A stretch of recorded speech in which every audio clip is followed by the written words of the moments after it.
Bonjour à tous, chers auditeurs, bienvenue dans Geek en série Vacances en Enfer, car il fait très très chaud. On a sorti les poches de glace, les bouteilles glacées et le ventilateur pour continuer cette magnifique série. Je sais pas si vous l'entendez, le ventilateur il est un peu fort, mais... Bonjour à toi James d'ailleurs, ça va ? Ça va, ouais, ça va. Ouais. Tu es prêt à parler d'un nouvel épisode de Black Mirror ? Ouais. On a dit ça la dernière fois aussi, on n'entendait pas du tout le ventilateur. Ouais. Mais bon, au cas où, comme on est des gens très polis, on prévient nos chers auditeurs. Et nous avons un invité une fois de plus, puisque nous recevons Rano. Bonjour à toi. Salut à vous, salut à tous les auditeurs. Alors je dois vous préciser que je suis en train d'enregistrer à l'intérieur de mon frigo. Voilà, c'est là où on est un peu le mieux. Dans le monde des glaces. Ah oui, mais c'était trop bien cette pub où ils rentraient dans le frigo, ils allaient cueillir des glaces. Attends, meilleur souvenir de mon enfance. Il faisait chaud en plus, trop bien. Voilà. Enfin bon, est-ce que tu veux te présenter à nos auditeurs qui peut-être ne connaîtraient pas ta vie, ton œuvre?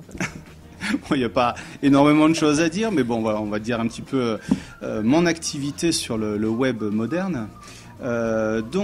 Principalement, j'officie avec mes camarades du podcast VHS et Canapé. Donc, alors VHS et Canapé, pour vous préciser, on est spécialisé en fait dans le cinéma, mais années 70, années 90 et toutes ces vieilles péloches que vous avez retrouvées en vidéoclub. Donc, on va énormément parler de cinéma d'action, de films d'horreur, de de films bis italiens, donc que ça soit du post-apo, que ça soit du thriller, enfin voilà. Et puis, on a souvent soit des thématiques, donc on va parler, des suites de films, et on va parler de réalisateurs, d'acteurs, donc on a des émissions qui sont quand même, on va dire, assez longues, qui font 2h30, 3h. Je crois qu'on a même enregistré un podcast de quasiment 4 heures sur Steven Seagal, donc là il faut quand même bien s'accrocher. C'est trop bien. Celui sur Steven Seagal, il est génial. J'attends un sur Van Damme, moi. Et... Voilà, mais il y a eu un épisode sur Jean-Claude Van Damme, quand même, au tout début, je crois, de mémoire. Je l'ai loupé, comment ça se fait? Je croyais avoir tout écouté. C'était un des tout premiers, je crois. Et puis... j'ai dû avoir un bug, je vais le télécharger de ce pas pendant qu'on fait l'émission. et puis voilà, on a 2 petits modules qui s'appellent C'est alloué près de chez vous, où on se met en scène, on fait un petit sketch et on rapporte en fait une cassette vidéo dans un vidéoclub en parlant de ce qu'on a pensé du film. Alors donc beaucoup de films d'époque, mais aussi des trucs peut-être un peu plus actuels ou aussi des trucs un peu plus anciens. Et là, le deuxième petit module, c'est un module que je présente qui s'appelle Screenplay, où on parle de jeux vidéo et de cinéma. Donc on va parler d'un film et de son adaptation en jeu vidéo. Donc on a tout le temps, ou on va dire souvent l'habitude de dire que les adaptations c'est quand même tout pourri. Et dans cette émission, on va aussi démontrer que c'est pas forcément tout le temps le cas, quoi. Voilà. C'est bien dit, mais en tout cas c'est des bien belles émissions que j'aime bien écouter et je suis dégoûtée d'avoir raté celle sur Jean-Claude Van Damme, donc je viens de le télécharger. On se rattrapera vite. Mais celle sur Steven Seagal est vraiment cool. Elle était bien, ouais. Celle sur Romero aussi, j'ai bien aimé. Bon, on essaye de faire de varier. On a prévu un petit peu, là on discutait avec les collègues, donc voilà, on a Creepers avec Ron, Bilou. On a déjà prévu un petit peu toutes les émissions et de faire les 3 premières émissions là, de début de saison à partir de septembre et de vous proposer des choses qui vont vous plaire, je l'espère. Écoute, on écoutera ça avec beaucoup d'intérêt. Ouais, et avec surtout plaisir. Si jamais ça parle de Stallone par exemple, de Cobra, plein de films qu'il a fait que j'aime. Je pense que ça sera bien prévu incessamment sous peu. Bon, ça va alors, ça va être la meilleure émission du monde. Alors, on a quelques petites infos à donner avant de se lancer dans le petit épisode. Déjà, sachez qu'à l'heure où on enregistre donc cet épisode, les résultats des Podcast Awards ne sont pas encore sortis. Donc, on ne sait pas du tout ce qui s'est passé. Mais en tout cas, on voulait... Expliquer pour les gens peut-être. Parce oui, qu'il y a alors en fait... des gens qui n'ont pas suivi. Oui, qui n'ont peut-être pas suivi, c'est raison. Déjà, tiens, parce que tu as bien fait de parler. Vas-y. C'était un concours qui a lieu cet été avec plusieurs podcasts. Vous aviez plusieurs catégories de podcasts. Et en fait, on s'était proposé avec nos 2 émissions phares. Toi, il y avait un truc spécial série, parce qu'il y avait beaucoup de trucs spécial série. C'est ça. J'étais en face de nos copains. Pourquoi Buffy c'est génial. Et de Monsieur Série and Friends. Et de Monsieur Série and Friends. Voilà. Et donc, on ne sait pas qui a gagné. Mais en tout cas, félicitations aux gagnants. était en face de plein d'autres trucs aussi. Voilà. Donc, si jamais on a des choses à rajouter, on rajoutera. Ouais. Enfin bon, voilà. En tout cas, on vous remercie déjà voilà, pour avoir été nombreux, parce que vous étiez nombreux déjà à retweeter et à liker. Voilà, et puis on a eu des petits messages. Ouais. Et d'ailleurs, je remercie par exemple Aurélie F, qui justement, grâce au Podcast Award, nous a découvert et nous a fait un joli message de soutien. Donc ça nous a ça touché, fait plaisir. donc on voulait la remercier. Donc c'est cool. Et on vous remercie vraiment tous, chers auditeurs, d'être de plus en plus fidèles et de venir discuter avec nous. Ça, c'est super. Ça nous permet d'approfondir un peu nos émissions et de continuer le débat avec nous. Et c'est ça qu'on aime. On aimerait tous vous recevoir quand on enregistre les émissions. Mais bon, c'est un peu petit là où on est. Donc, Mais c'est parce que vous faites du bon travail aussi. Merci, c'est gentil. En tout cas, on s'amuse beaucoup à le faire. Ouais, c'est le principal. Hein. Ouais. Et on voulait aussi remercier, alors j'ai noté le pseudo YouTube, Laura TV, qui nous a laissé pas mal de commentaires sur plusieurs émissions. Et c'était plutôt sympa, ça nous a permis, pareil, voilà, de pouvoir continuer à parler de certains points. Donc c'est cool et on vous remercie, continuez comme ça. Est-ce que toi, Rano, tu veux faire des petits bisous, des petites dédicaces, profites-en, c'est l'instant amour de ce podcast. Non, mon papa, ma maman. Non, mais non, mais évidemment à tous les collègues évidemment de VHS et Canapé, où on commence déjà à travailler d'arrache-pied sur les prochaines émissions, comme je vous disais tout à l'heure. Et puis avec les collègues là, parce que on a monté un label qui s'appelle Audioactive, où on va retrouver les personnes de Backlog, aussi de 80's le podcast, aussi vous connaissez. Et donc je leur fais un petit coucou et tous ceux que je fréquente sur internet. Voilà. Ok, c'est passé. James, tu voulais faire un dernier petit truc? Ouais, alors moi je voulais dédier cette émission à quelqu'un qui vient d'arriver, qui ne doit pas nous écouter parce qu'elle est peut-être un peu trop petite. Mais c'est pas grave, on va la changer. À ma première nièce qui est née aujourd'hui. Félicitations. Voilà. Merci. Donc l'émission lui est dédiée, elle l'écoutera quand elle sera un peu plus âgée, je pense. Mais en tout cas, elle aura son émission elle.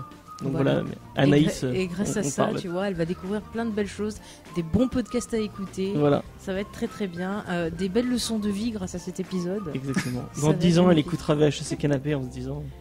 Mais c'est trop bien. Ça se trouve, ça existera toujours, ça continuera. Mais si elle veut, je lui montrerai ma collection de films de Van Damme et d'autres magnifiques. Et de Steven Seagal. J'en ai, malheureusement, mon père en avait en VHS. Mais tout gamin doit passer par là, quoi. Mais ouais, mais moi je le dis, mon papa il m'a fait une super éducation, c'est pour ça que je lui fais tout le temps des bisous. Allez, on va quand même se lancer dans l'épisode parce qu'on a quand même pas mal de choses à dire. Donc là, je vous ai choisi un épisode qui est personnellement celui que j'ai préféré, mais James n'a pas. Ah ouais. Ouais. J'aurais préféré regarder Piège en haute mer, tu vois. Mais c'est un très grand film, Piège en haute mer. On ne me lance pas sur ça parce qu'après on n'a pas fini. Donc du coup l'épisode s'appelle Chute libre en français et en anglais s'appelle Nose Dive, magnifique accent, ou Nose Dive, je suis un accent bien pourri. Et donc sachez que c'est l'épisode 1 de la saison 3, qu'il a été réalisé par Joe Wright, qui est assez spécialisé pour faire des films avec Keira Knightley, puisqu'on lui doit le film Reviens-moi, Anna Karenine. Bon, il a fait aussi des Heures sombres dernièrement avec Gary Oldman, mais c'est aussi lui qui fait les pubs Mademoiselle Coco Chanel avec Keira Knightley. C'est fantastique. Et l'épisode a été scénarisé par des gens qu'on connaît et qu'on aime bien, Rashida Jones et Michael Schur, qui sont connus notamment pour... Michael Schur, on en a beaucoup parlé dans l'épisode sur Brooklyn Nine-Nine. Oui, mais il a fait exactement aussi... Et il a fait Park and Rec et il a bossé aussi sur The Office. Voilà, et The Good Place. C'est intéressant, je pense, de le noter. Et Rashida Jones, vous la connaissez peut-être si vous connaissez Park and Rec. Voilà, et puis il y a Anne Perkins.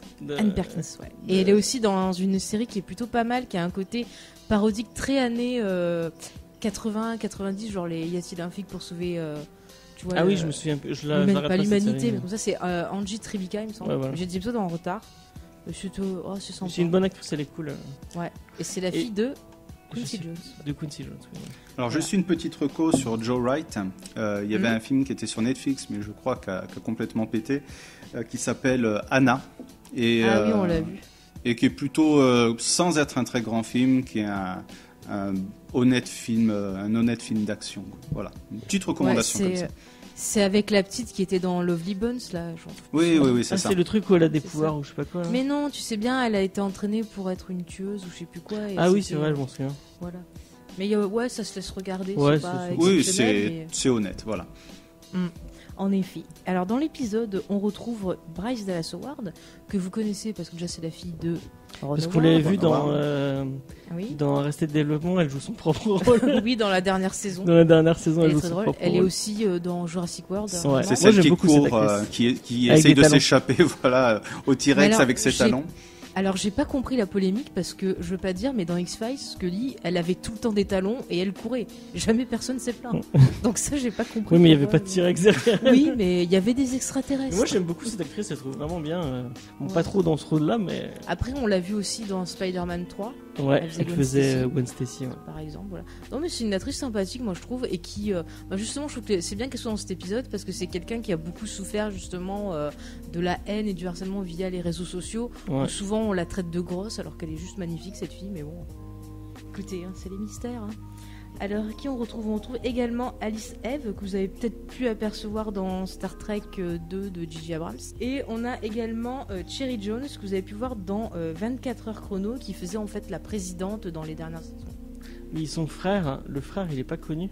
Alors, son frère, je crois qu'il a joué dans des séries. Oui, il est assez connu. Il fait une série où je sais pas, il doit jouer un prêtre ou quelque chose comme ça, une série policière. Et il y a une autre série, alors j'aurais dû le marquer avant, c'est une série anglaise où on dépeint la vie d'une commissaire de police qui doit d'un côté naviguer entre ses obligations familiales et de l'autre il y a souvent une enquête en fait par saison, et c'est une super série. Je vais vous la retrouver tout de suite, j'ai un petit trou de mémoire. Vas-y. Voilà.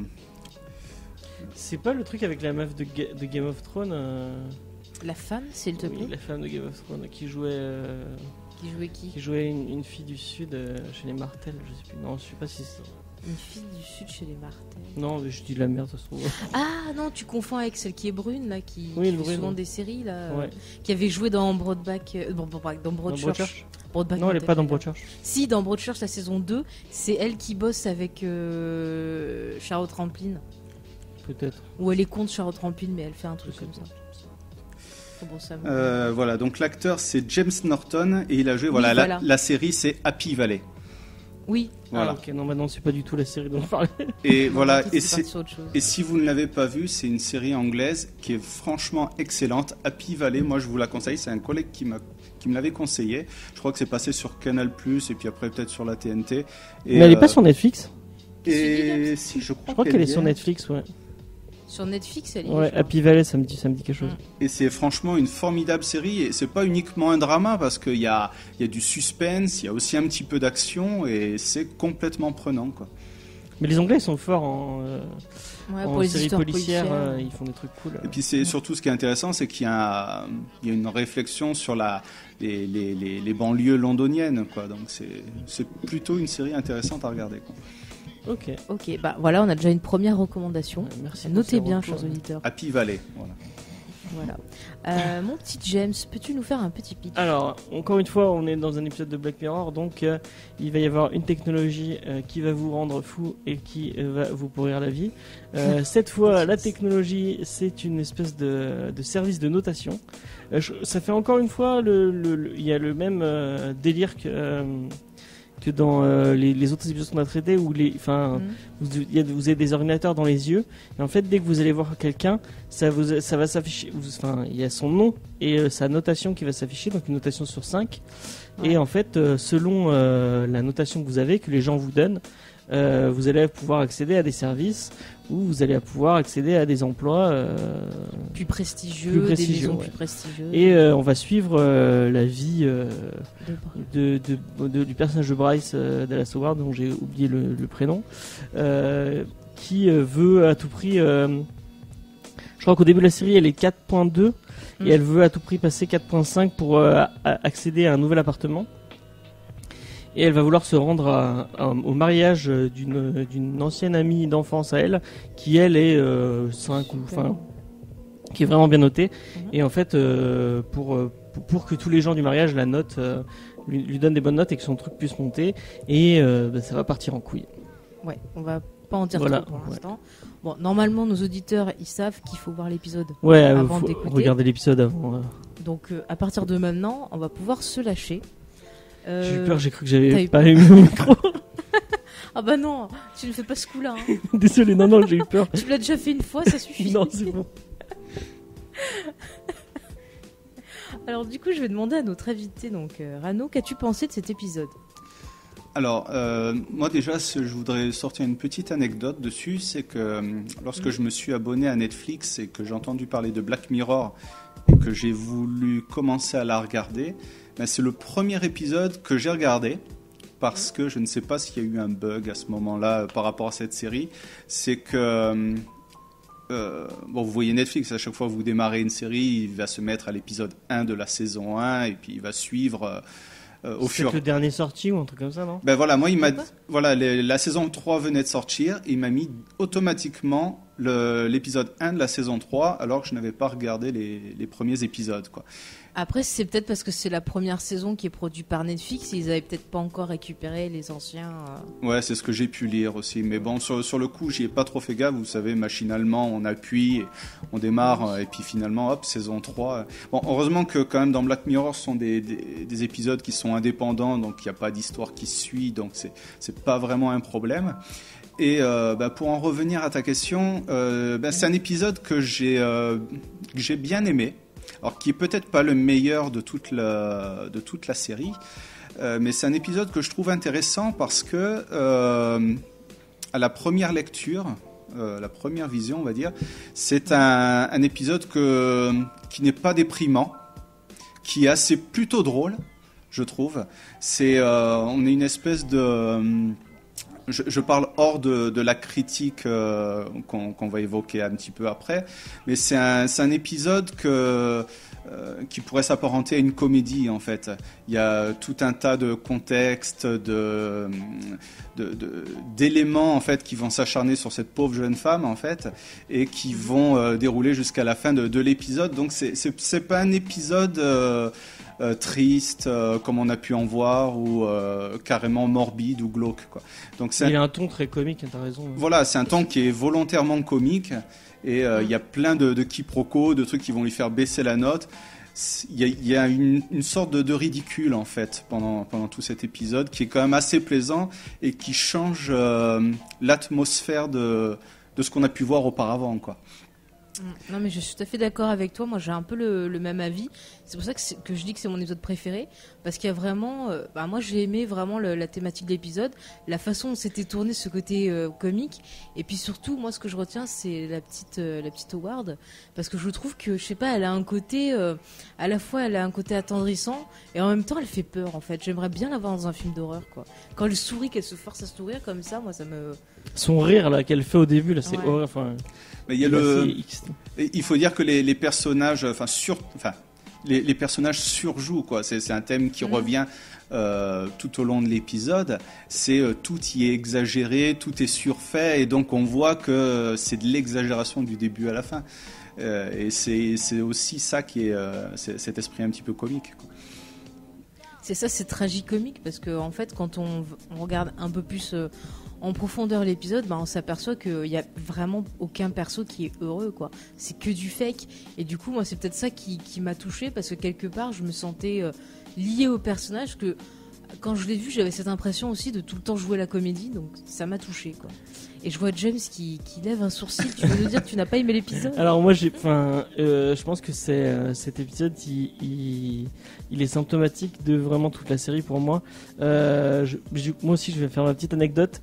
On m'a beaucoup parlé de Black Mirror avant que je regarde, et à chaque fois, je me dis non, mais je regarderai pas parce que tout le monde m'en parle, et tout le monde m'a tellement survendu le truc que je vais forcément être que déçu en regardant cette série parce qu'on en a trop parlé. Et du coup,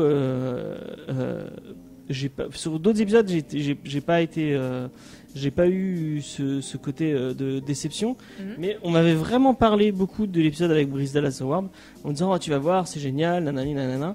Et là, je trouve vraiment que c'est vraiment symptomatique du truc. On en a tellement parlé, je m'attendais tellement à un truc génial que franchement, il m'a laissé pantois devant le. Enfin, je m'attendais vraiment à un truc tellement mieux. je crois que j'ai un problème. J'ai vraiment aimé je sais pas si tu te souviens du 103, c'est l'épisode avec l'épisode qu'on a fait avec avec Sartman. Donc c'est l'épisode avec les souvenirs quand les gens peuvent revoir leurs souvenirs. Je trouve vraiment que là il y avait un truc où ils ont pris le pitch de base et ils ont réussi à le tourner pour vraiment raconter un truc et pour vraiment nous raconter une autre histoire. Et vraiment après, la réalisation était top, le casting était top, vraiment ils ont réussi à switcher Tu veux dire qu'ils ont réussi à aller plus loin? Ils sont allés beaucoup plus loin, ouais, ils ont réussi à dépasser le pitch de base, ce qui est pas facile parce il y a vraiment le pitch est fort et sur chaque épisode de Black Mirror le pitch est vraiment très fort. Et je trouve que les 3 qu'on a vus, même si l'épisode de Noël le faisait un peu moins, ils le faisaient quand même. Ils arrivaient quand même à toucher une thématique un peu plus profonde que ce pitch juste de base. Et là, je trouve que vraiment, ils se sont laissés emporter par ce pitch. Ils ont pas. Je trouve qu'ils n'ont même pas essayé. Je trouve que la réalisation, elle est vraiment. Il n'y a pas d'idée marquante. C'est vraiment classique. Le casting est bien. Ça, je peux pas. J'ai rien à lui reprocher. Bryce Dallas Howard est vraiment. Elle est très bien. Mais je trouve que l'écriture, elle va pas aussi loin que les autres épisodes. Et ouais. L'idée est bien. Je pense que c'est un épisode qui est facile d'accès, quoi. C'est presque l'épisode il aurait fallu commencer par celui-là, justement, et je pense que j'ai bien fait de commencer par celui-là, parce que c'est comme on en parlait un petit peu avant, c'est un épisode qui est drôle, qui est pas très compliqué à comprendre, qui est pas déprimant. Comme tu disais, Faye aussi, c'est le premier épisode qui est produit par Netflix, donc il y a pas d'accent anglais. On est dans un univers qui est quand même plus typiquement américain que anglais. Donc il y a plein de facteurs aussi qui font que cet épisode est quand même assez différent de ce qu'on a pu voir auparavant, quoi. Mais est-ce qu'il représente bien la série selon toi? Est-ce que, pour moi, après j'ai pas vu toute la série, donc pour l'instant j'ai vu 4 ou 5 épisodes et je trouve vraiment qu'il dénote par rapport au reste. Mais c'est normal dans un sens parce que les autres épisodes qu'on a vus étaient écrits par le créateur de la série et celui-là non, puisque c'est Rashida Jones et Michael Schur, quoi. Mais je trouve ça dommage. Moi je trouve que vraiment après je sais pas, le reste de la saison est peut-être la saison 3 elle m'avait un petit peu déçu quand même. Mais je trouve que c'est pas symptomatique. Moi j'ai pas retrouvé ce que j'ai aimé dans les autres épisodes de Black Mirror. Je sais pas si t'es d'accord avec moi, Rano. Oui, mais après c'est quand même un petit peu différent. C'est-à-dire que j'arriverai plus à me souvenir des titres des épisodes, mais t'as l'épisode qui fait vachement futuriste là, la participation, l'émission de télé-réalité.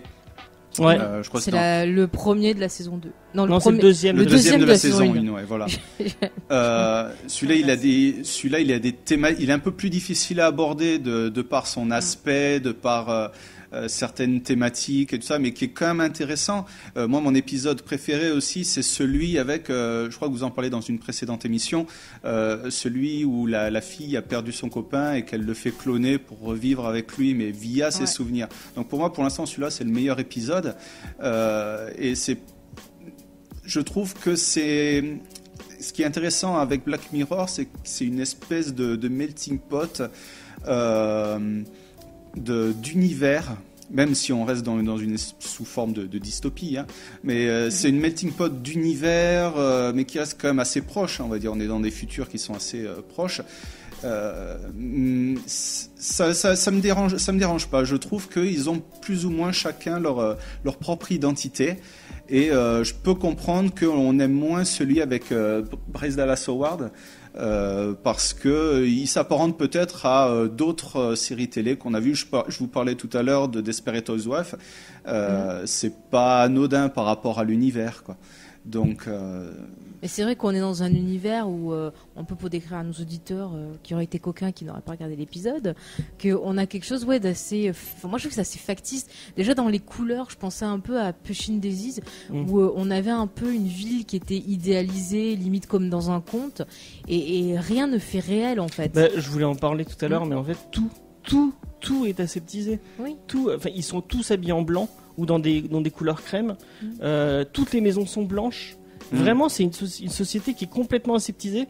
Ils ont tellement voulu plaire au plus grand nombre que en fait tout est neutre pour pouvoir ne pas dénoter par rapport au reste. Et je trouve que le fait qu'ils aient pris Bryce Dallas Howard, qui est rouquine, donc ça dénote par rapport aux grands yeux bleus. Et avec tout, en plus elle a un corps qui même si elle est pas elle est pas ronde, voluptueuse, elle est magnifique. elle est pas ronde, mais elle dénote par rapport au reste on a par exemple sa copine qui est le prototype de la blonde bien maigre. Elle dénote par rapport au prototype hollywoodien. Et je trouve qu'il est bien casté pour ça. Et en fait, il y a un truc qui est symptomatique, c'est le truc au tout début, quand elle se pose et qu'elle veut boire son cappuccino, elle le prend en photo et elle voit c'est beau et tout, nanana, mais quand elle le goûte, c'est dégueulasse. Mais je trouve que c'est pareil, tu vois, tout est fait pour être beau. C'est une surface, elle va prendre mais quelque chose qu'elle aime pas juste parce que ça fait bien de le prendre, quoi. Ouais. C'est comme quand elle offre un croissant à sa collègue qui se trouve dans l'ascenseur. On sait pertinemment bien qu'elle allait acheter le croissant avant pour lui offrir, pour qu'en retour elle ait une bonne note. Donc il y a aussi ce système d'échange, quoi, et qui fait un peu surfait. C'est pas de l'amitié, c'est pas de la compassion, c'est pas forcément uniquement pour être bien vu, mais c'est pour se faire acheter des notes, quoi, derrière. Mais c'est comme le mec avec ses smoothies qui vient le voir au début là, qui essaie de se racheter d'avoir rompu avec à son bureau, tu sais. Et qui du coup, elle est gentille avec lui, puis l'autre il faut vas-y, non, faut pas la Mais après, pour revenir sur l'univers, je pensais à un truc, après je vais oublier. Moi, des fois, je pensais aux Sims, que ce soit avec la musique et tout. J'avais trop l'impression qu'en fait, c'était une partie de Sims. Oui, c'est vrai. C'est ça, tu vois, regarde, ça fait un lien avec les jeux vidéo. Paf, allez hop, screenplay le prochain. Alors, les Sims, le film. Je suis sûr qu'ils seraient capables de faire un film, les Sims. Mais je suis étonné qu'il n'ait pas encore fait. Ils vont pas faire Tetris le film ou je sais plus quoi. Moi, j'ai vu. Il n'y a pas Cluedo le film. Oui, il y avait Monopoly, quoi. Ouais. Mais d'ailleurs, ça existe depuis un moment. Oui, Cluedo, et c'est un très bon film au passage. Tiens. Je l'ai pas vu. Mais Tetris. Une autre recommandation. Il y en aura peut-être quelques-unes pendant toute l'émission, on verra. Par contre, j'ai envie de dire aux gens qui ont Netflix, ne regardez pas Pixel. Je répète, ne regardez pas Pixel. Mais pour revenir sur ton lien avec Desperate Housewives, il est pas mal parce que en fait les Desperate Housewives, on le voit au fur et à mesure des épisodes. Enfin, moi j'aime beaucoup le Desperate. Je tiens à le dire. On sait que tu aimes Marcia Cross. Oui, j'ai un petit crush pour Marcia Cross. Qui c'est les rouquines, tu vois, ça me fait pour ça que tu es avec moi. Voilà, exactement. Mais on voit que c'est une société du paraître. Elles sont toutes dans le paraître tout le temps. Et là, c'est ça, mais poussé à l'extrême, quoi. Mais justement, tu vois, j'ai envie de poser une question par rapport à la réalisation. Le fait que justement on ait une réalisation qui soit assez classique, qui fait pas de folie et tout, est-ce que finalement ça rentre pas dans l'univers? C'est-à-dire que même le gars qui réalise, pour pouvoir être, on va dire, assez juste pour mettre en image cet univers, il faut que lui-même il devienne aussi aseptisé que les autres. Ouais. Non, mais je pense qu'il y a une relation cause à effet. Effectivement, c'est complètement voulu, quoi. On est dans un truc complètement pépère. Il n'y a pas de folie. Il y a un petit peu à l'image de ce qui se passe dans l'épisode, et c'est justement symptomatique, et c'est ce qu'on retrouve, c'est le dernier plan, c'est justement l'échange d'insultes qui se fait, enfin on en parlera peut-être un peu plus tard, mais le dernier plan, on va dire l'échange qu'elle fait avec le dernier personnage à la fin de l'épisode, c'est celui qui est quasiment le plus rythmé de tout l'épisode, quoi. C'est clair, on a un montage, je trouve, c'est très rapide et tout, on sent que ça vient du cœur, en fait, c'est quelque chose qui sort, qui comme un cri, en fait. Mais je trouve que ça manque vraiment de. Enfin, je vois l'idée qu'il y a le fait d'avoir une réalisation très aseptisée aussi. Enfin, c'est pas. C'est juste que ça t'a pas touché. Mais ça, vraiment, ça manque d'idées, ça manque de. J'aurais voulu plus d'identité dans cette réalisation. Je suis pas d'accord avec toi parce que genre par exemple, on a un épisode qui est assez calme et qui monte crescendo jusqu'à la fin où elle éclate au mariage. Et moi je me suis dit mon Dieu, mais j'aimerais être à sa place pour dire en fait tout ce que j'ai sur le cœur aux gens. Et ça soulage, c'est-à-dire que là, elle se rend compte que elle en peut plus, elle peut pas vivre dans ces conditions-là, et qu'il faut qu'elle soit elle-même. Et du coup, ça pète. Et c'est le genre de scène. Je trouve que la construction de l'épisode, ça me fait penser un peu à une comédie romantique où t'as par exemple un perso qui tout du long va rien dire, puis à la fin va éclater, va dire ah vous me faites tout chier, je suis amoureuse de lui, patati patata, et on s'attend. Ouais, mais la construction, c'est vraiment ça. Et moi, je sais pas si Rano va être d'accord avec moi. J'ai été déçu par ce discours. Enfin, on voit le truc arriver à 100 000. On se dit bon bah elle va arriver au mariage, elle va péter un plomb au mariage, elle va faire une connerie. Et moi je trouve que elle aurait, au final, elle fait pas grand chose à ce mariage à part faire un petit esclandre, mais elle règle à peine ses comptes avec ça. Mais t'as entendu, c'est pas le besoin de régler ses comptes, c'est le besoin de s'extérioriser et d'enfin comprendre en fait ce qui est important et ce que lui disait son frère au début de l'épisode. L'important, c'est d'être soi-même, de s'aimer comme on est, et puis les autres de s'en foutre. Et c'est pas parce que tu vas t'occuper de toi enfin que tu vas avoir une vie. Mais moi, il y a un détail qui m'était resté en tête pendant tout l'épisode, c'est le fait que son frère lui dit parce qu'en fait on la voit échanger avec cette meuf qui l'invite à son mariage et du coup elle à chaque fois tu vas me reprendre oui, mais c'est pas péjoratif de dire c'est pas beau, je suis désolée, enfin c'est pas grave, du coup on la voit interagir avec elle et son frère lui dit avec qui elle vit et il lui dit mais pourquoi tu parles avec elle, elle te maltraitait quand t'étais petite.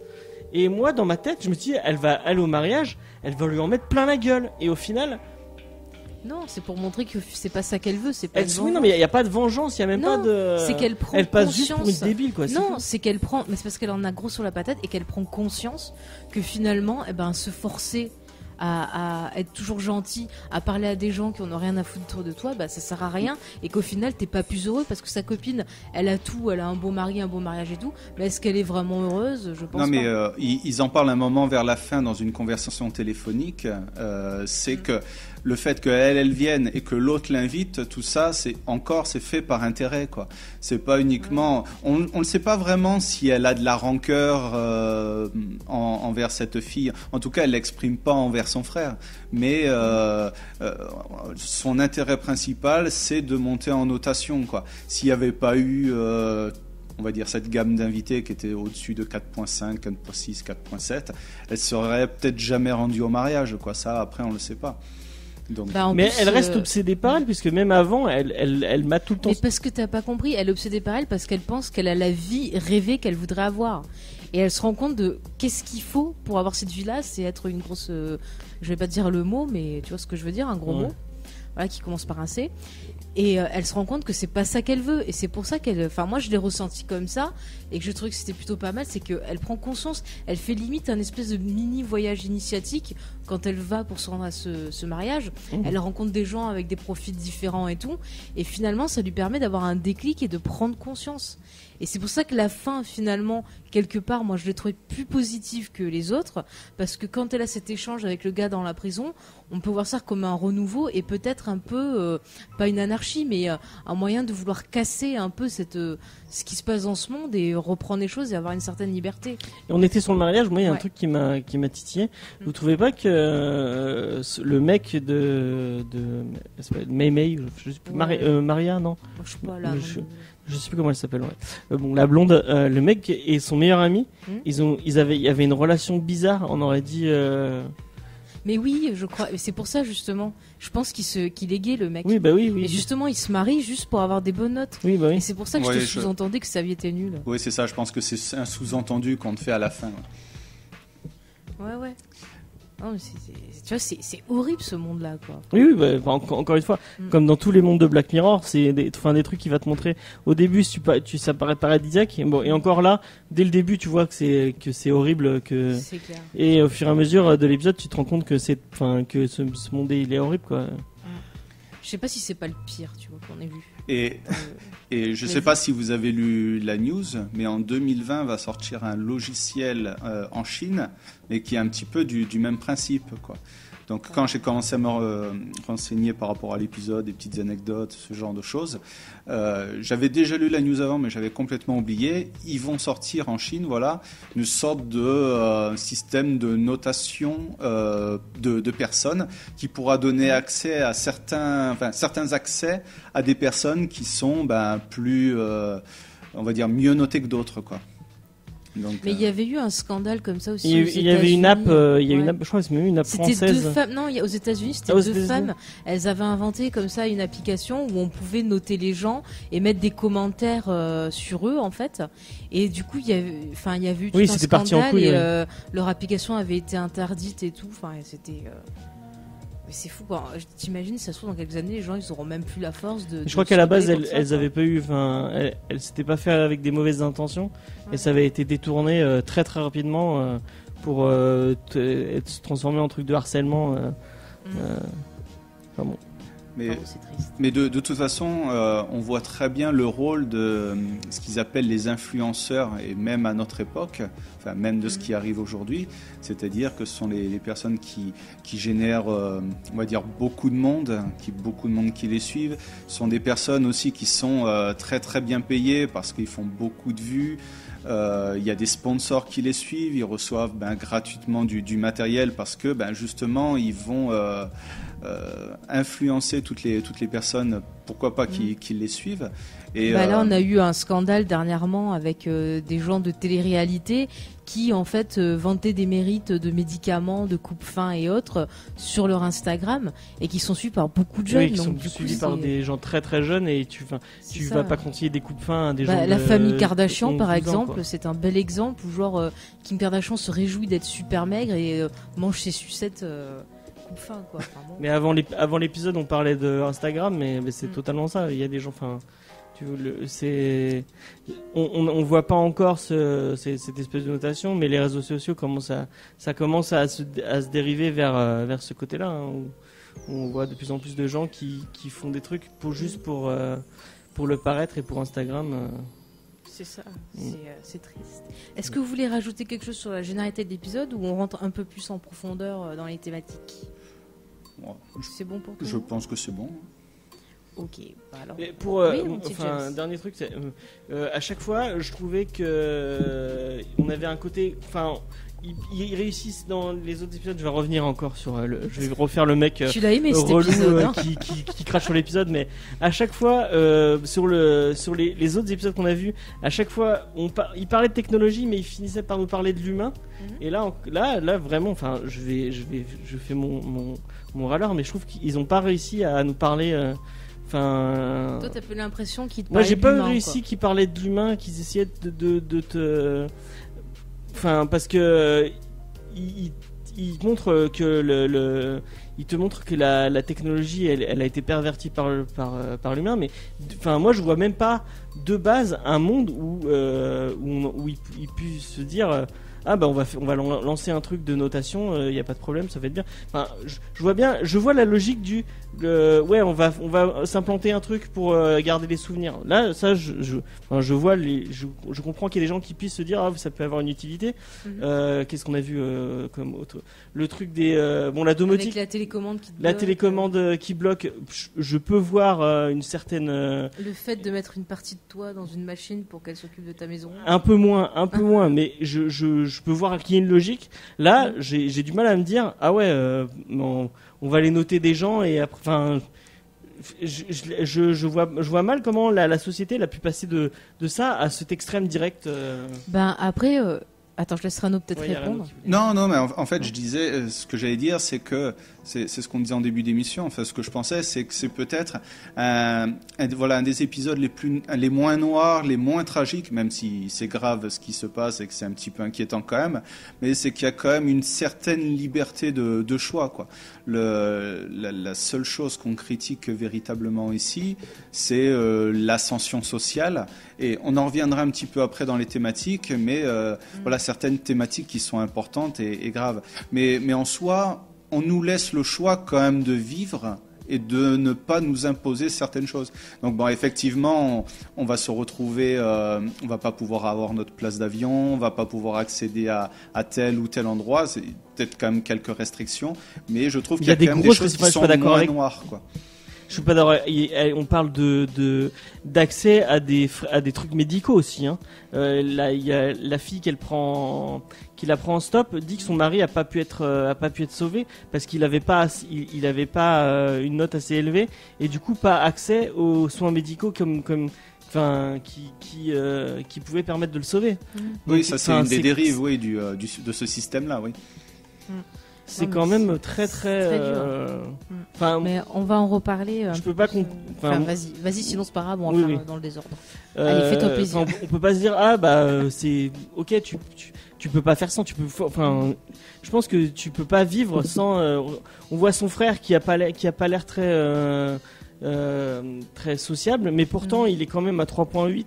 Mais parce qu'il reste dans son cercle. Si tu veux, son frère, il lui explique qu'il reste avec ses potes dans son cercle à lui, c'est-à-dire, tu vois, il a l'air d'aimer les jeux vidéo, des choses comme ça, donc il va rester dans son cercle à lui, et il est naturel. Alors que sa sœur, elle est jamais naturelle, et elle va toujours dans des cercles où elle a pas forcément d'affinité avec les gens, mais elle y va juste parce que ces gens-là, ils sont hype. Et c'est un peu ce que tu vois justement sur Internet, c'est-à-dire t'as beaucoup de gens qui vont dire qu'ils vont aimer ou pas une œuvre parce que un groupe va dire qu'ils vont l'aimer. T'as des gens qui ont pas de confiance en eux et qui vont en fait jouer un rôle pour se sentir acceptés dans un groupe. Tu vois, pas peur d'être seul. Il y a plein de choses comme ça, il y a plein de dérives et c'est pas que sur Internet, c'est sur la vie de tous les jours aussi. Donc on retrouve, je trouve que cet épisode en fait il montre un peu le malaise qu'il y a en ce moment dans la société où en fait on est tellement peu sûr de nous qu'il faut qu'on joue un rôle en permanence, soit pour être accepté, soit pour se sentir bien. Je sais pas si vous avez remarqué. Mais moi j'ai eu l'impression en regardant l'épisode que si t'étais à moins de 2, ta vie elle est horrible quoi. Oui, tu t'as accès à rien et tu peux rien. Ça par contre les notes pour moi c'est une métaphore de l'argent. Enfin, je sais pas si vous l'avez ressenti comme ça, mais en ce moment, par exemple, je prends l'exemple des États-Unis. Si t'as pas d'argent, tu peux pas te soigner. Oui, effectivement. Ouais. Donc, justement, vous, est-ce que vous avez cette impression dans la vie de tous les jours de jouer un rôle, peut-être, de pas savoir quelle est votre place ou de pas être à l'aise, ou comme le frère, vous vous en foutez, vous êtes naturel et vous êtes vous-même. Ça dépend comment. Enfin, au travail, t'es forcément pas t'es forcément pas toi-même. Surtout quand on aime la pop culture. Oui, c'est ce que tu disais dans je sais plus quel Comedy Discovery, que on est tout le temps en interprétation, on est tout le temps comme sur une scène de théâtre. Ah c'était dans V pour Vendetta que j'ai dit ça. Peut-être, ouais. Et t'as raison. Enfin, regarde quand tu es dans le tram ou tu vas pas sourire. Enfin, moi je sais pas pourquoi j'ai pris cette habitude quand je suis dans les transports en commun. Je souris pas, je suis pas moi-même. J'essaie de. Moi j'ai peur. Regarde les trucs quand j'aime bien écouter Riviera Détente, un peu de pub à Henri Michel et son superbe émission. Allez, une nouvelle recommandation. Ouais voilà, je vous recommande Henri Michel parce que tout ce qu'il fait c'est vraiment cool. Et il m'arrive souvent d'écouter Riviera Détente dans le tram et de taper des fous rires parce qu'ils disent des conneries. Mais des fois je suis obligé de me mordre les lèvres parce que je veux pas que me faire remarquer ou je veux pas du coup ça va en lien avec oui, t'as pas envie de te faire remarquer.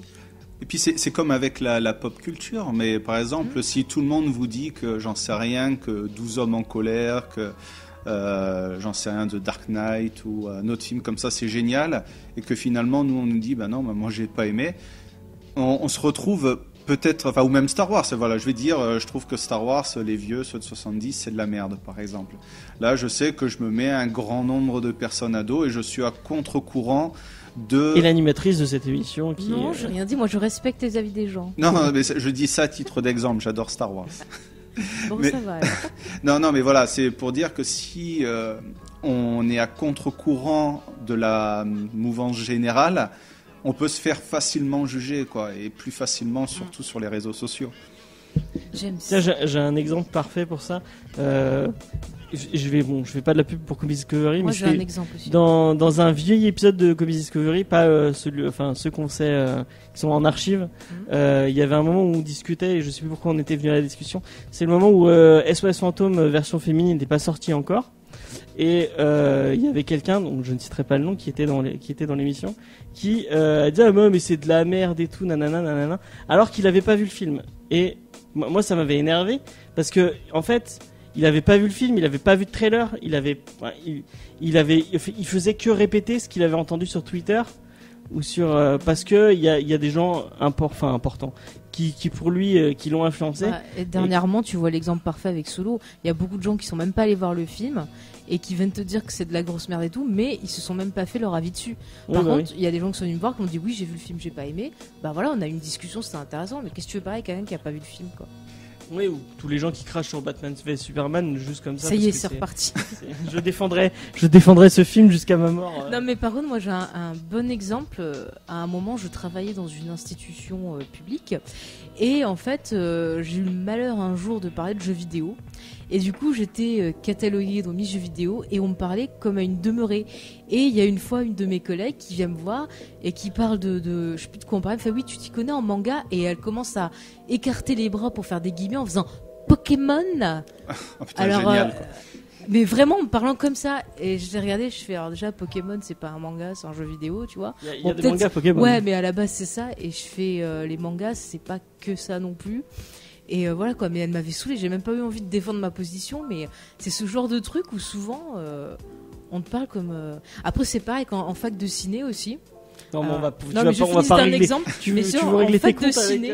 Attends, en fac de ciné, justement, je voulais faire un truc sur mon ami Carpenter. Et il y avait des mecs, mais c'était genre, elle aime Carpenter, mais c'est nul. On préfère des grands cinéastes, la nouvelle vague et tout, ça c'est trop bien. Ah, mais ça, c'est un truc de fou, ça.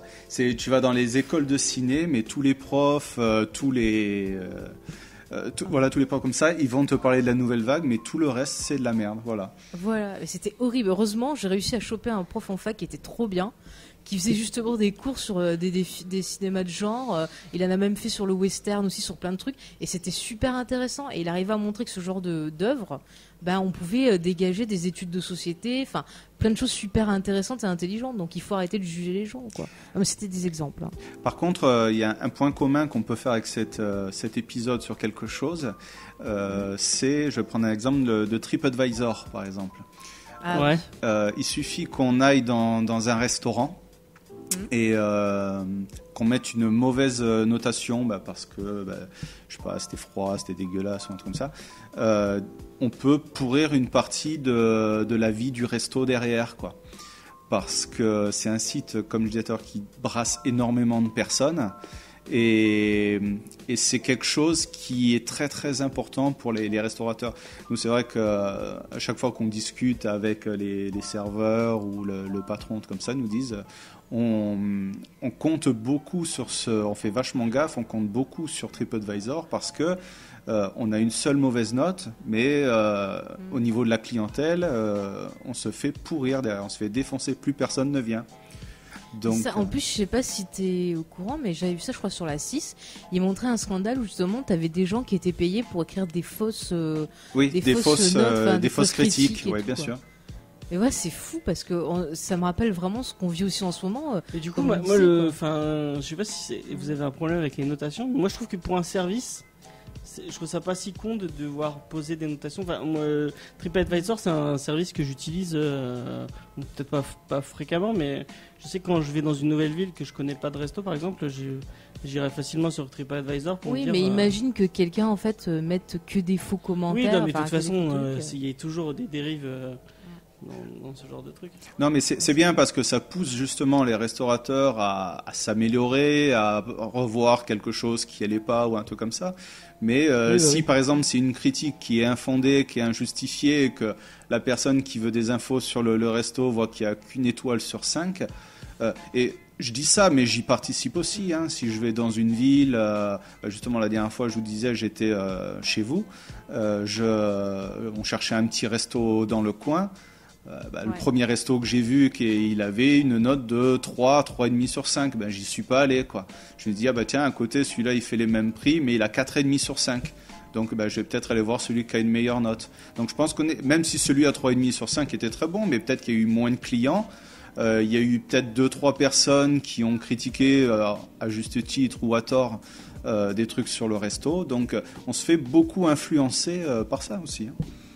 Peut-être aussi un moyen de se rassurer en se disant les gens m'ont dit que c'était bien, donc c'est peut-être rassurant, je vais y aller. Ou on dit ça, mais est-ce qu'on n'est pas tous en train de demander, je sais pas, je me souviens plus si tu le fais dans Screenplay, mais est-ce qu'on ne demande pas à la fin de tous nos épisodes une petite review 5 étoiles sur iTunes, ouais, mais des commentaires.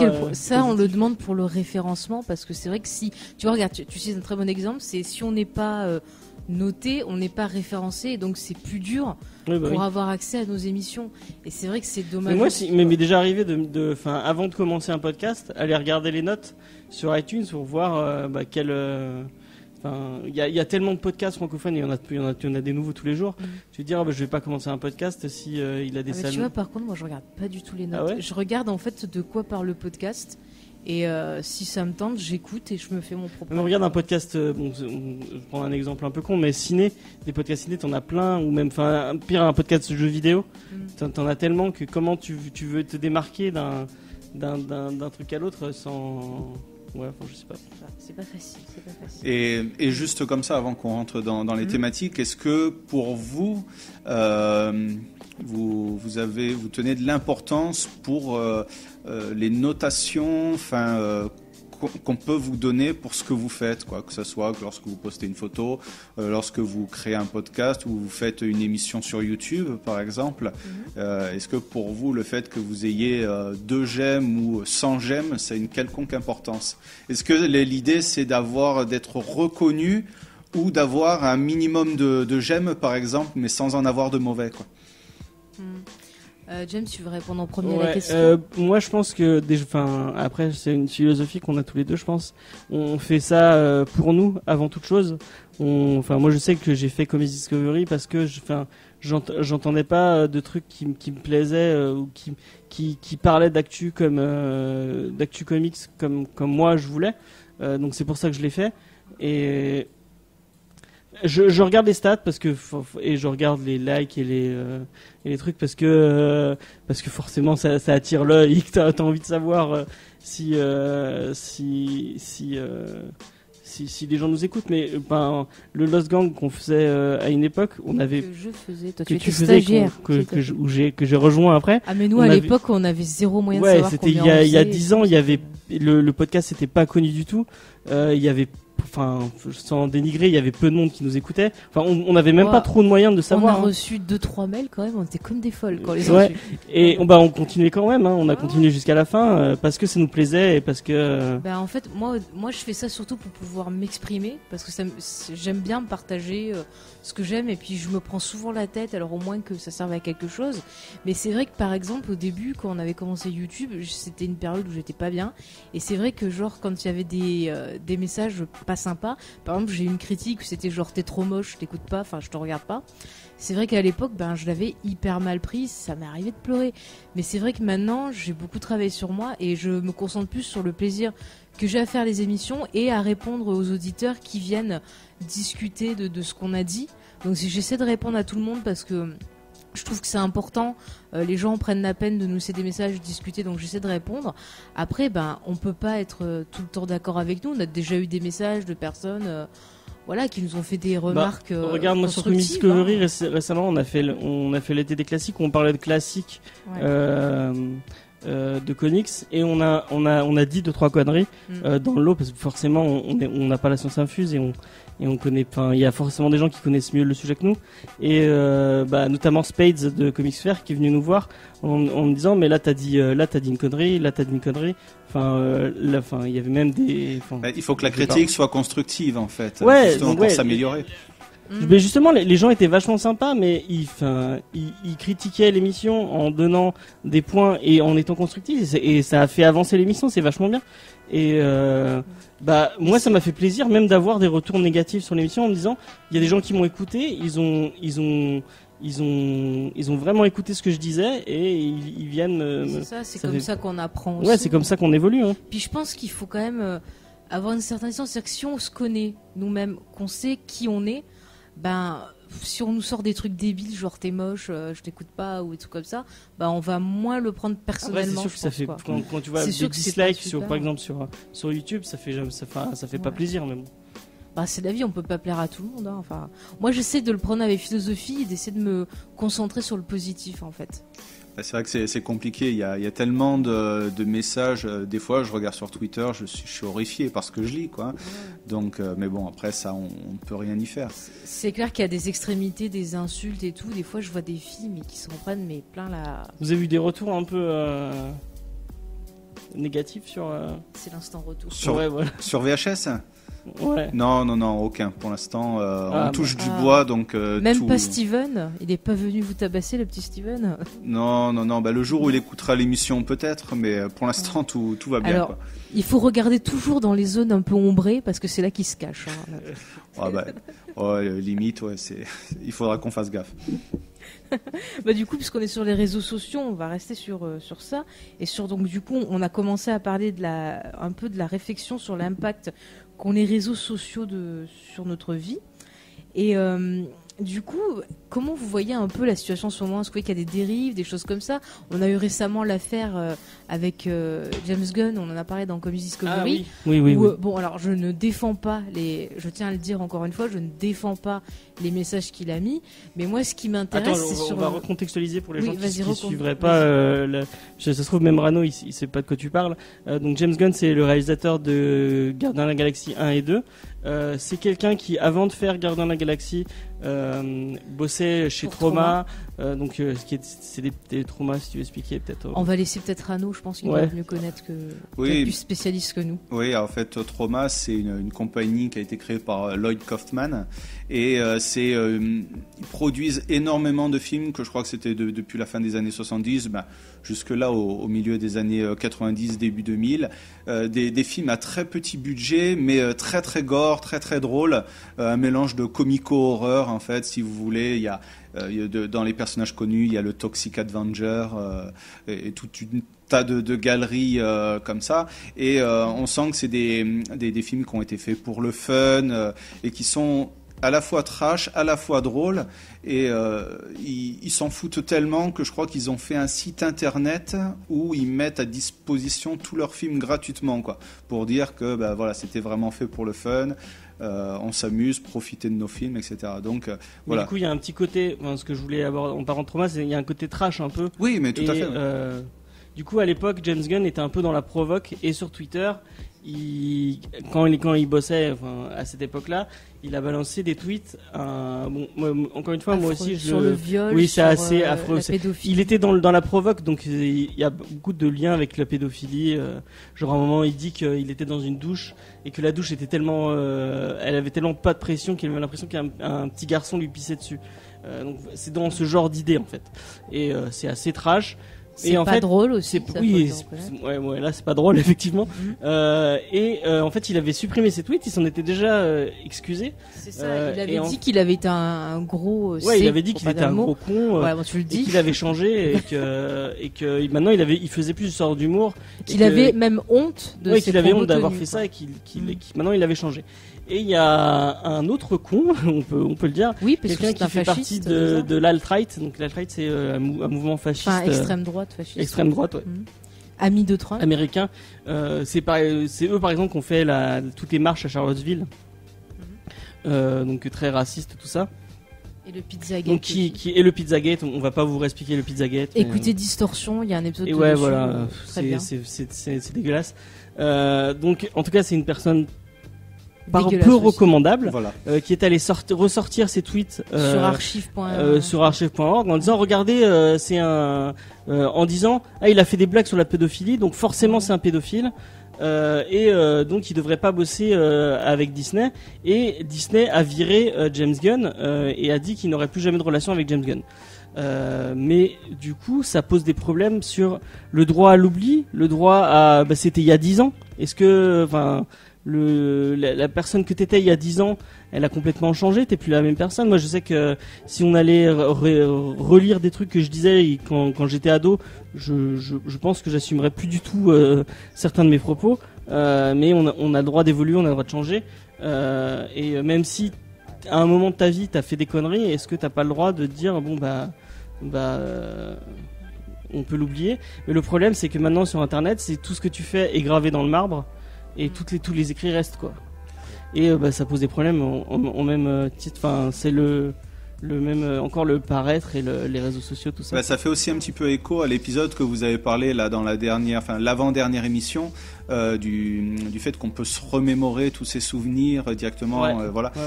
Et le type au tout début participe à un entretien d'embauche et justement tu as les patrons qui sont en train de regarder, qui sont en train de remonter dans les mémoires pour savoir si effectivement il n'a pas fait d'impair, s'il a à la fin de l'entretien, ils lui disent on va faire une remémorisation complète, donc ils vont aller relire tous ces souvenirs, quoi. Donc ta vie ne t'appartient plus du tout, quoi, en fait.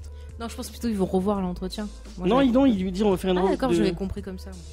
Donc ils vont revoir sa vie et si dans sa vie il a pas fait de conneries, et ils le viront ou ils vont le prendre. Ou, je sais plus si c'est un entretien d'embauche ou un entretien de situation, mais enfin bon, c'est pas grave. Oh, mais après voilà, le cas de James Bond c'est un peu compliqué à traiter. Mais par exemple dans la série, voilà, il y a un personnage qui fait une connerie, ça y est, c'est un pestiféré. On lui laisse pas le bénéfice. On la voit totalement le cas horrible à l'aéroport. Elle arrive, elle voit que son vol a été annulé. Elle peut pas s'énerver. Direct, l'hôtesse appelle la sécurité. Et la sécurité, en plus de lui enlever un point, double ses avis négatifs. Donc si on lui donne un avis, ça va être doublé, donc forcément sa note va baisser. Et moi, c'est le début de la fin pour elle. Elle a de plus en plus de notes basses au fur et à mesure, quoi. Non, mais c'est ça. Et du coup, on avait parlé hors enregistrement de discrimination sociale. Rano, si tu veux te lancer sur le sujet, vas-y. Hein. Oui. En fait, ce que je vous disais avant, c'est que le sujet des réseaux sociaux, en fait, c'est que dans cet épisode, c'est que le vecteur de ce qui se passe réellement, de ce qu'ils veulent vraiment montrer. Enfin, c'est que mon avis, et c'est ce que j'ai ressenti en visionnant l'épisode. On est vraiment sur une critique, voilà, de discrimination sociale, quoi. C'est-à-dire que c'est ce qu'on dit plus ou moins depuis le début, hein, c'est que si on ne paraît pas bien en société, si on a des antécédents, ce que tu disais, James, là, avec James Gunn, s'il y a quelque chose qui ne va pas, on peut se faire fermer des portes.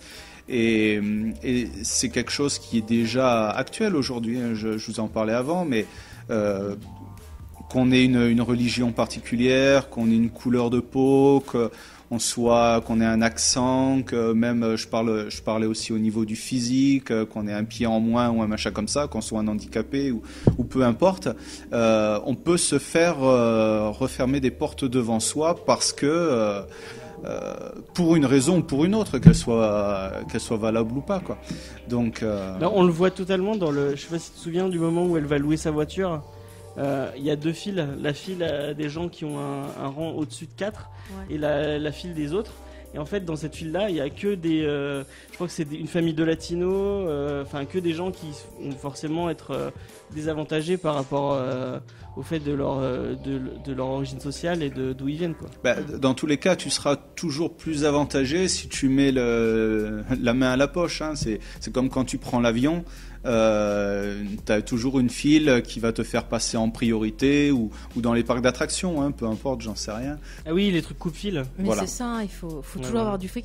C'est pareil quand on regarde les pubs en ce moment, la grande mode, je sais pas si vous avez vu, c'est que des pubs pour des séjours dans des hôtels genre de luxe mais soi-disant moins chers et tout, mais c'est quand même des trucs qui sont pas hyper accessibles non plus, quoi. On est en été et c'est les gens ils partent en été, donc forcément c'est des pubs, je pense que c'est pour ça que tu parles des pubs TripAdvisor aussi, pas du coup, que Booking.com, Booking.com, Hotel.com, enfin on te vend toujours le luxe, le machin, et il y a des gens ils peuvent pas partir, il y a des gens ils peuvent même pas amener leurs enfants à la plage ou des trucs comme ça. Enfin t'as plein d'exemples de discrimination. Tout à l'heure je parlais du système santé aux États-Unis, mais même en France il y a des fois c'est un nous peu ça va, compliqué. franchement, enfin, encore on peut critiquer, c'est jamais parfait, mais on a quand même moi j'ai de la famille en Angleterre et ils disent tous que le système de santé français il est mieux, quoi.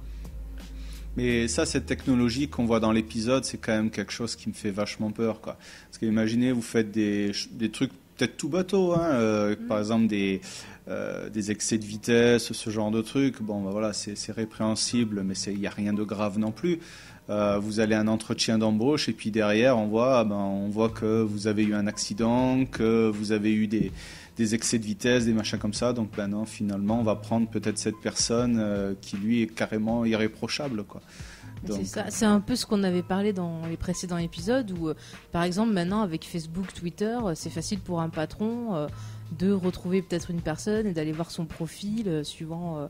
C'est-à-dire que si on met pas le profil en privé, qu'en plus on fait un compte avec son vrai nom et tout. Je veux dire, il y a plein de possibilités pour les employeurs. Hein. Je connais plein de personnes qui ont un deuxième compte Facebook.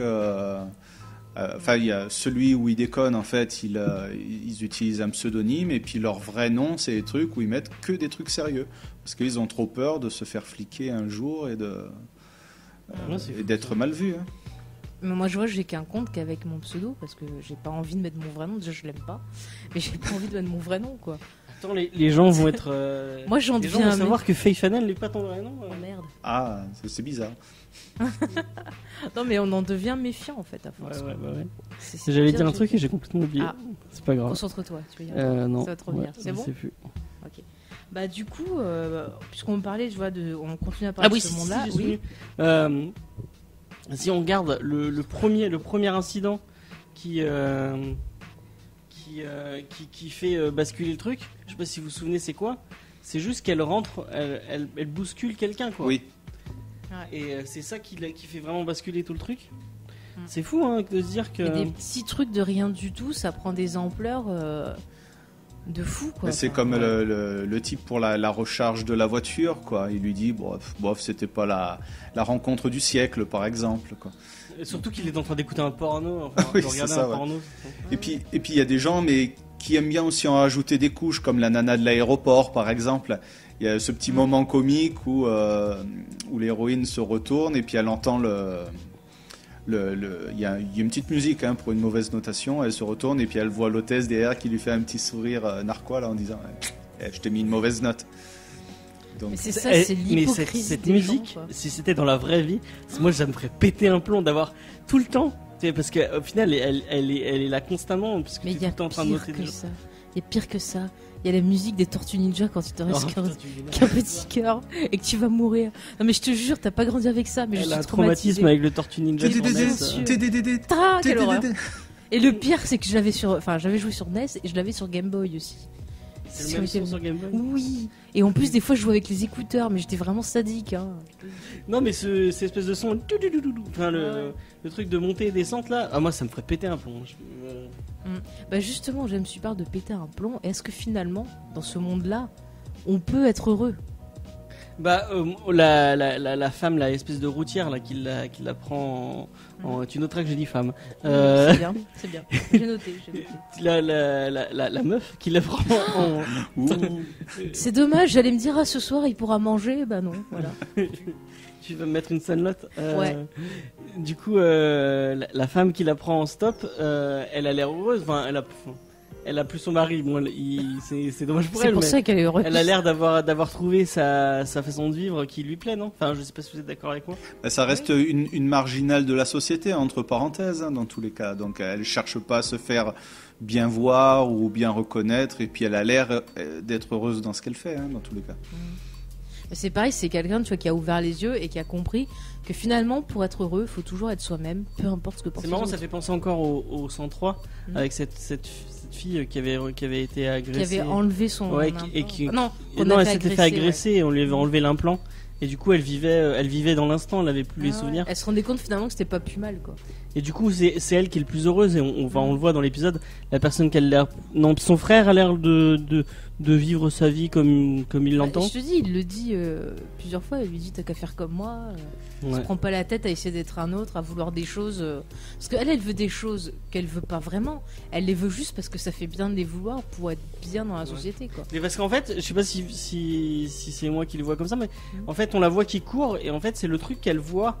Donc là, le fameux appartement qu'elle veut, c'est le truc qu'elle voit tous les jours en passant parce qu'elle passe devant et elle voit le panneau qui montre ce couple qui a l'air super bien.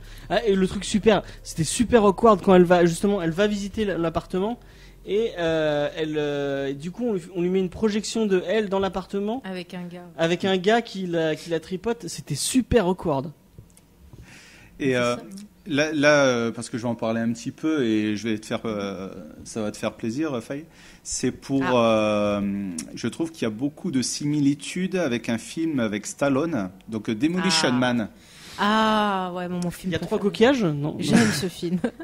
C'est un film en fait qui est dans un monde qui est complètement superficiel, où il faut bien paraître auprès de tout le monde, faut pas dire un gros mot, où on va aux toilettes avec des coquillages, effectivement.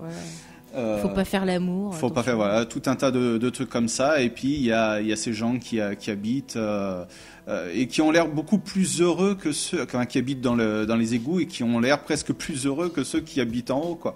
C'est vrai que le lien est bien trouvé. Et il y a quelques. On sent les deux civilisations qui se ressemblent un peu, quoi. On est un peu dans le même style d'univers, oui. Ouais, voilà. Mais bon, quand on reprend l'exemple de Demolition Man, et il le dit très bien Stallone à la fin, il dit vous êtes un peu too much et vous êtes pas assez, quoi. Et en fait, il faut trouver un juste milieu. Et je pense que le juste milieu, c'est bien d'être soi-même, de laisser sortir ses instincts, choses comme ça.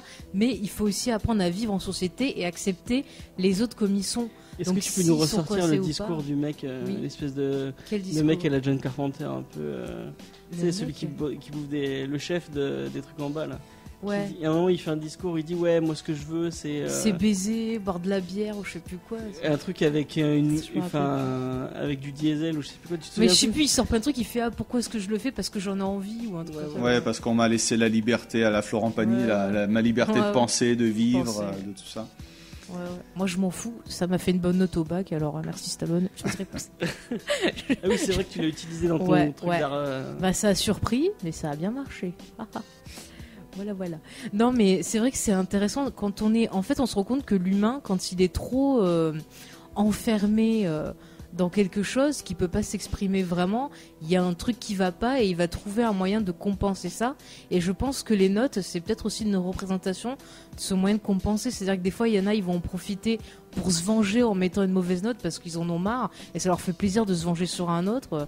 Enfin, je trouve qu'il y a quelque chose d'hypocrite et de malsain dans ce monde. Il y a le côté un peu sadique qu'on voit très très très bien quand elle est à son bureau et qu'il y a la personne qui est un peu qui est un peu mis au banc par tout le monde et son collègue qui lui dit ah mais non faut pas lui parler à lui c'est un connard et qui lui balance une mauvaise note comme ça juste pour juste parce que ça juste fait pour le faire chier avec un petit regard quoi. Ouais.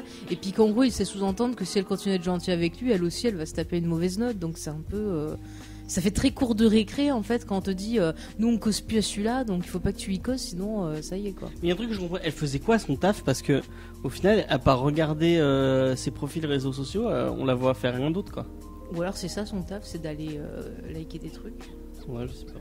Et puis c'est drôle parce que il y a un petit peu ce côté ridicule où elle met des likes, enfin on va dire des notes maximales, mais même pour des trucs qui sont complètement superficiels quoi. Regardez, je me suis mis un impair parce qu'il pleut. Regardez, je suis en train de caresser mon chat. Hop, je viens de faire de la tapenade. Enfin, ce genre de truc. Quoi. Et c'est quelque chose qu'on retrouve quand même. Aujourd'hui quoi. C'est par exemple on va sur Instagram on regarde des photos et puis on like pour être sympa. On like mais en fait faut bien se l'avouer on s'en fout quoi. Enfin on s'en fout entre parenthèses. Ça m'a fait vraiment réfléchir à mon rapport justement avec les réseaux sociaux et c'est vrai que maintenant j'essaie de regarder un peu plus quand je like quelque chose ou quand je réponds. Ouais il faut mettre des commentaires quoi. J'essaie vraiment toujours c'est ça. Mais moi j'essaye je vais pas me vanter genre je suis gentille naturellement, personne dit ça, c'est dégueulasse. Mais disons que non, mais je veux dire j'essaie d'être le plus naturel possible. Ouais. Voilà, sans dire je vais me forcer. Si naturel c'est d'être un connard, tu fais comment? Ah bah là c'est que t'as des problèmes dans ta tête mon petit, voilà quoi. Mais je veux dire elle se force à être extrêmement gentille alors qu'il n'y a pas besoin. Bah elle est forceuse, on la voit trop, on la voit qui arrête pas d'envoyer des notes à des gens plus hauts qu'eux. Enfin, même ce que tu disais au début quand elle veut donner le croissant à sa collègue de... Enfin non, c'est même pas sa collègue, c'est une femme qu'elle rencontre comme ça. Excusez-moi. Ça y est, c'est la chaleur qui me... On va pas survivre.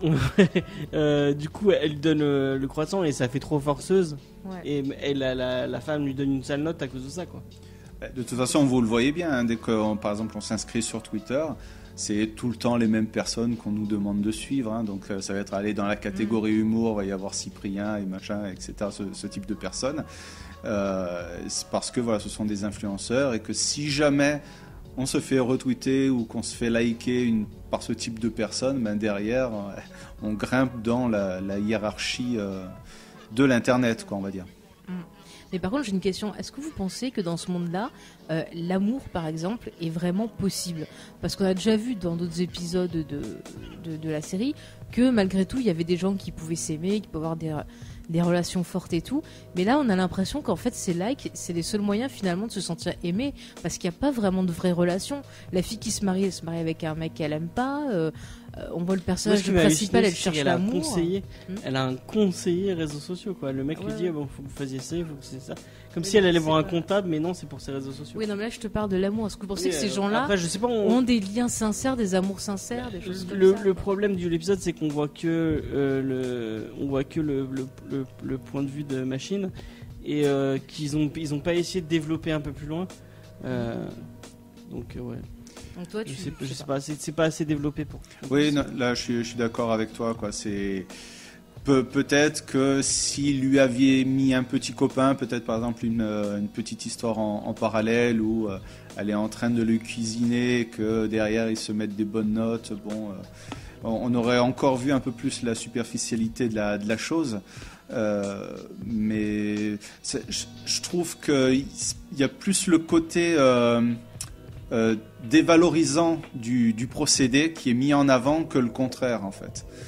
Donc c'est vrai. Donc c'est vraiment plus le côté moralisateur qui est mis en avant, en fait. Oui. Bah après c'est vrai qu'on a beau y réfléchir, on a du mal un peu à trouver un quelconque avantage à ce système-là, mais on force effectivement le trait pour dire attention, vous êtes sur les réseaux sociaux, ne cherchez peut-être pas trop à être célèbre, ça sert pas à grand-chose, quoi. Moi, je vois vraiment pas d'intérêt à ce système de merde. Bah, je pense que c'est pour ça que c'est fait, pour te faire réfléchir à est-ce que tu veux que ça devienne comme ça, quoi. Ah bah, c'était pas dans Community. Je sais pas si tu te rappelles, il y a un épisode de Community où il y a une application comme ça avec des miaou et ça part en sucette. Mais l'épisode de Community est mieux. Oui. Bah, en fait, dans l'épisode de Community, pour résumer, donc il y a une application qui est faite dans la fac où en gros on envoie des miaou aux gens et après en fait ça part tellement sucette que on se retrouve dans une société un peu genre à la Mad Max. Oui, bah comme dans beaucoup d'épisodes de Community, dès qu'il y a un truc ça part en couille. Voilà, et il y a des espaces via genre pour les 2 miaou, les 3 miaou jusqu'à 5 miaou, quoi. Bah, c'est le même principe. Et c'est pas Jeff qui essaie justement d'aller dans le truc de 5 miaou pour tout casser. Et je crois que c'est comment elle s'appelle c'est Brita à la fin. Non, c'est pas Brita qui. Non, Brita, je crois qu'elle s'en bat les couilles. Oui, mais à la fin, elle fait tout un truc et tout pour leur remettre les idées en place, il me semble. Non, mais c'est comment elle s'appelle Shirley. C'est Shirley qui est au-dessus de la. Qui est au-dessus de tout le monde parce qu'elle est gentille avec tout le monde.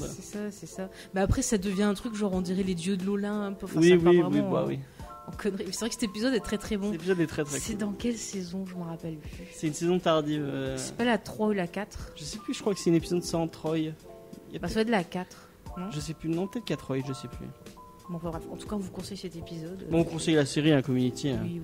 Je sais pas si tu l'as vu, Rano, mais c'est une très très bonne série. Je connais de nom, mais j'ai pas encore vu, non. Ah bah écoute, on te conseille fortement. Juste une petite recommandation, enfin une très légère, parce que je vous ai dit que j'en ferai 2-3 pendant toute l'émission.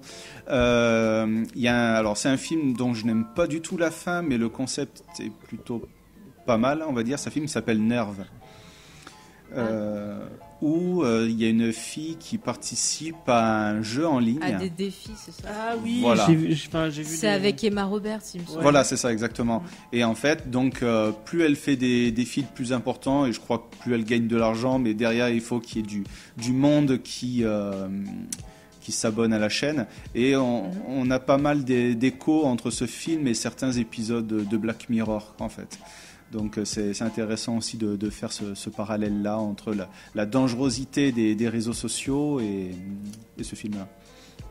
J'ai l'impression que les réseaux sociaux font vraiment peur à Hollywood pour qu'il y ait autant de trucs en rapport avec ça. Genre t'avais un film d'horreur qui était pas terrible. Ah ouais, Unfriend. Ouais, Unfriend. C'est nul à chier. Ah ouais, c'était pas terrible celui-là, oui.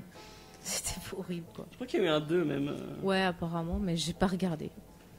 Non, j'ai pas regardé. Qu'est-ce qu'on peut rajouter? Ah oui, je voulais revenir sur la fin de l'épisode. Du coup, tout à l'heure, j'en parlais. Est-ce que pour vous, vous l'avez ressenti comme quelque chose de joyeux et le annonciateur d'autre chose? Ou est-ce que pour vous, c'est un peu débile? Enfin, comment vous l'avez perçu? Je parle de la dernière scène où justement elle est en prison et qu'elle commence. Moi, j'étais tellement dans la déception de la fin du discours que j'avais trouvé vraiment nul que j'ai trouvé ça ouais bof. Ouais, Le truc qui m'a fait marrer, c'est le moment où il lui enlève les trucs sur les yeux. Et ça, c'est assez surprenant, le paf comme ça, là, ça lui enlève les. J'ai cru qu'il lui arrachait les yeux à un moment. Mais non, c'est en fait ils ont des lentilles. Enfin, je sais pas. Ouais, c'est ça que j'ai pas trop compris. C'est quoi ces lentilles Bah, c'est les lentilles pour voir parce que je sais pas si t'as remarqué. Après, quand elle regarde le mec, elle a plus son nom et son. Ah oui, d'accord. Ok. Et sa note qui sont. En fait, ils lui ont enlevé directement ça. Quoi. Le système, elle a plus accès au système de notation en fait. Mais moi, je le vois vraiment comme un retour. Enfin, pour elle, j'ai l'impression que c'est un peu, tu vois, comme la fille qui s'est fait voler son dispositif. J'ai l'impression que maintenant, elle va peut-être pouvoir vraiment vivre et que. Oui, bah, c'est ce qu'ils entendent. Mais c'est une des rares fins positives en fait de la série, hein, je trouve. Oui. Et puis c'est une sorte d'exutoire et c'est une sorte de bouquet final, de feu d'artifice à tout ce qui est arrivé avant, de tous les problèmes qu'elle a rencontrés et cet échange là un petit peu rigolo, musclé, de petites insultes à la Monkey Island là, j'ai trouvé ça assez drôle quoi. Et ça fait toujours du bien quoi. Bonne petite fin voilà. Et on sent parce qu'il y a quand même un petit sourire dans le coin, on sent que eux deux se lâchent quoi, qu'ils le font exprès et que ça leur fait du bien. C'est ça. C'est comme Stallone quand il va aller aux toilettes et qu'il dit plein de gros mots parce que ça le soulage du coup d'avoir du papier. Arrête de faire des rapports. Mais il est tellement bien ce film, sérieux. Je n'arrive pas à prononcer le titre, mais à chaque fois Demolition je dis Demolition Man. Oui, Demolition Man, c'est pas pareil. Ça pourrait être la version. Et les trois coquillages. Ouais. Oh, je peux faire ça. Mais j'aime trop ce film, il faut que je le revoie d'ailleurs. Est-ce que vous voulez rajouter autre chose sur l'épisode ou vous pensez qu'on a bien fait le tour? On a fait le tour, enfin moi Toi t'as chaud de toute façon. Non, c'est pas forcément j'ai chaud, mais comme j'ai pas trouvé l'épisode génial, j'ai pas tant de... Il t'a moins ouais, touché. Mais ça m'a pas trop. Ah ben on verra dans la dernière émission, on fera le bilan si t'as envie de voir le reste ou pas. Réfléchis. Rano, tu veux rajouter autre chose sur l'épisode? Je pense qu'on a fait pas mal le tour, qu'on a vu un petit peu les principales thématiques. Donc non, pour résumer, voilà, moi je trouve que c'est un... Voilà, comme je disais au début, c'est un épisode qui est agréable à regarder et qui est... voilà, si on veut démarrer cette série, c'est un épisode idéal, je trouve. Et peut-être plus facile d'accès que le tout premier avec le ministre anglais, par exemple, pourquoi pas. Et que par exemple, voilà. Sur ça, je t'arrête. Par exemple, j'avais des réactions. Je fais un petit coucou à Adélaïde, qui elle justement s'était bloquée sur la série à cause de la scène du porc, qui avait du mal à regarder les autres épisodes parce que ça l'avait choqué. Et du coup, c'est vrai que finalement, cet épisode-là, il est assez particulier, quoi. On voit rien, la scène du porc. C'est quand même pas super. Voilà, quoi. Et voilà, je sais que par exemple ma compagne, elle aime regarder les épisodes, mais voilà, elle trouve ça malsain quoi. Et peut-être que celui dont on parle aujourd'hui, c'est le seul qui l'a fait peut-être plus ou moins sourire quand même, parce que même s'il a un sous-texte dramatique par rapport à sa situation, par rapport à ce qu'il veut critiquer, c'est un épisode qui est agréable, qui est drôle à regarder, de manière générale. Ouais. Alors moi je crois que j'aime me faire du mal parce qu'à chaque fois je râlais que les épisodes me déprimaient et que regarder l'épisode Et ça t'a manqué de te déprimer? Mais ça m'a manqué la fin de l'épisode où je me dis là, je suis sorti à la fin de l'épisode, j'avais pas trop de réaction, alors que normalement à la fin d'un épisode de Black Mirror t'as besoin d'un petit 5 minutes pour souffler et pour repenser l'épisode. Donc ça m'a manqué de pas avoir cet effet-là. T'inquiète pas, ça va revenir dans le dernier épisode que j'ai choisi. D'accord, il n'y a pas de problème. Sois content. Non mais moi cet épisode, je le vois un peu comme un bonbon acidulé, c'est-à-dire la première couche du bonbon en suce, c'est bon, c'est fruité, et puis après on a ce petit goût acide qui arrive. Petit coup de Bryce Dallas Howard. Voilà, non mais ce petit goût qui te fait réfléchir après. Et moi j'ai trouvé ça enfin le côté moralisateur, la réflexion qu'on a derrière, j'ai trouvé ça cool. Tu vois, ça m'a fait un peu le même effet quand j'ai vu le film Ex Machina, où tu vois, je regardais le film et tout, puis il y avait, sur le coup, je disais, ah mais non, moi j'aurais pas fait finir comme ça, j'aurais pas fait ci et tout. Et après, j'ai passé toute la nuit à réfléchir autour du film, enfin, à essayer de voir, enfin, de réfléchir sur ce que j'avais vu. Et du coup, ça m'a fait encore plus aimer le film. Et cet épisode, c'est pareil, tu le vois la première fois, tu te dis, ah, c'est gentillet, machin et tout. Et puis tu repenses, tu te dis, mais merde, quand même, toi, des fois, ça t'arrive de liker des trucs et tout. Est-ce que tu le fais bien? Et je trouve que c'est ça, en fait, cet épisode. C'est le divertissement et la réflexion. Comme ça, hein. Et ça serait intéressant d'avoir aussi les avis des internautes en fait sur les réseaux sociaux, de savoir ce qu'eux ils en pensent. Est-ce que ils sont en quête de reconnaissance ou est-ce que c'est une habitude qu'ils ont prise au fur et à mesure en utilisant voilà leur mobile et les applications qui vont avec. Ça serait intéressant d'avoir un petit peu les différents avis. Bah écoute, l'appel est lancé. On verra si nos auditeurs veulent répondre sur ce sujet, mais c'est vrai que c'est intéressant un peu de tous réfléchir un peu sur la façon dont on utilise tout ça. Vous pouvez nous laisser un avis en nous mettant un avis 5 étoiles sur... et chez VHS et Canapé aussi. Hein. Voilà, sur toutes les émissions du groupe, allez-y, c'est tout trop bien. On veut conquérir le monde. À la Minus et bien, Cortex. C'est les meilleurs, c'est les meilleurs. Est-ce que vous avez d'autres œuvres comme ça qui vous viennent en tête, qui auraient une thématique pareille avec une société fausse? On les a égrenés. Non, mais peut-être qu'il y en a d'autres entre-temps qui vous sont apparus. Ouais, non. Ouais, moi je pensais à cet épisode de Doctor Who, je sais plus si je l'ai dit en antenne ou en antenne, en fait. Mais en fait, au cas où, je le répète. J'ai eu du mal à en trouver en essayant de préparer l'émission. Et puis, les petites références, c'est venu naturellement au fur et à mesure de la discussion parce que... voilà, il y a des films des fois qui s'inspirent ou qui ont été inspirés de cet épisode. Donc, voilà, puis c'est toujours intéressant de le rattacher à d'autres œuvres de la pop culture ou même à des choses dans lesquelles on vit tous les jours, parce que ça permet d'approfondir un peu les choses, je trouve. Ouais. Et Black Mirror le fait plutôt bien d'ailleurs. Hein. Et tu vois, encore une fois, c'est pour ça que on va faire Westworld comme première série de la rentrée, parce que je trouve que ça va bien avec Black Mirror. On retrouve des choses un peu qui sont écho. Encore une fois, je leur dis, t'as vu comment je tease? Les gens, ils vont plus tenir. Surtout qu'on est en train de remater Black Mirror et c'est marrant. Autant j'ai eu du mal à regarder les premiers épisodes de la saison 2 et en fait, ça fait comme la saison 1. Les premiers épisodes sont pas géniaux. Tu parles de Westworld, pas de... T'as dit Black Mirror. Ouais, de Westworld, excusez-moi. Les premiers épisodes sont pas géniaux. Et puis dès que t'arrives au 5e, au 6e, ça prend de la... C'est normal, tu sais qui c'est qui arrive dans l'épisode 5, j'aime ça. Mon petit japonais préféré. Je pense que vous avez de quoi dire sur la série, hein, parce que c'est riche et complexe. Donc, c'est clair, c'est bien dense. Hein. Bon, bah, mais il y a le même effet, je sais pas si ça te fait. À la fin d'un épisode, tu as besoin de t'arrêter pour digérer un peu l'épisode, te dire qu'est-ce que j'ai regardé, qu'est-ce qu'ils ont essayé de me dire. Et avec Black Mirror, ça fait un peu la même chose. Bah, c'est pour ça que c'est bien que ça soit une série anthologique, Black Mirror, finalement. Ouais. Parce que c'est comme Handmaid's Tale, par exemple, il faut faire une pause entre les épisodes. Parce que sinon tu déprimes. Quoi. Sinon, c'est très très dur à regarder. Directement. Mais là pour info, je regarde une série et après, hop, petite pause Black Mirror, je me mate un épisode et je redémarre une autre série. Donc comme ça, j'ai le temps de voir venir la prochaine saison. Donc c'est plutôt sympa, quoi. Bah ouais, ça fait patienter. Ça fait patienter. C'est bien, il devrait en faire plus des trucs un peu anthologiques comme ça, moi je trouve ça bien. Ça manque, hein. Bah justement, vous aviez fait l'épisode sur les contes de la crypte et ça c'était une très très bonne série, pareil, avec plein de petites histoires. Moi j'adorais ça, hein. C'est trop mes souvenirs d'adolescence et tout. Au début je me planquais parce que j'avais pas le droit de les voir. Mais là ils ont annoncé peut-être une espèce de reboot de Creepshow. Ouais. Ah c'est cool. Donc voilà les films... Les films qu'il y a eu dans les années 80, donc à voir comment ça va se dérouler. C'est que ça va pas terminer en autre boudin comme le projet de M. Night Shyamalan là, pour le reboot des Contes de la Crypte. Dans un sens, je préfère que ça soit tombé en autre boudin parce que je suis pas très fan de...